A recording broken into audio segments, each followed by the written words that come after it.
sa dambuhalang bangus at prettiest bangus, bumida po ang iba't ibang uri ng bangus sa Bangus Festival ng Pangasinan. Katakam-takam din ang mga putaheng niluto sa bangusin o mga pagkaing hango sa pagkain ng iba't ibang bansa. Balitang hatid ni Jasmine Gabriel ng GMA Dagupan.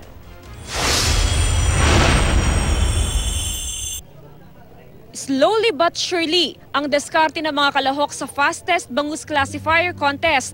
Mano-manong kinakapang bangus para masuri kung kabilang ito sa small, medium at large sizes. Saka inihahagi sa kinabibilangang banyera.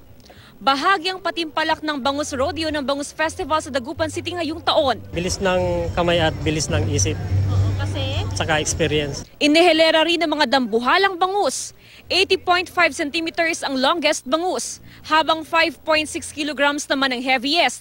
Ibinida rin ng mga pinakamaganda o prettiest bangus. Dapat ang kaliskis ay puro, lahat nakadikit, walang naaalis. Shiny ang mata, sariwang-sariwa.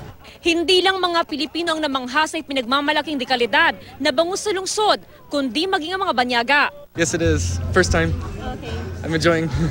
It's making me hungry. Sa Bangus Cooking Contest namang binansagang bangusin, nagpasiklaban ang mga culinary and hotel and restaurant management student.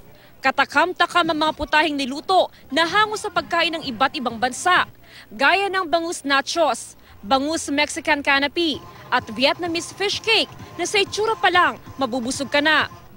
Mabubusog ka rin sa Mediterranean-inspired bangus roll at bangus nuggets. Meron ding Thai spice and smoked bangus dish. It's quite hard since we have to adapt to their culture, to the cuisine that they have, and use the ingredients na meron sila locally in their country.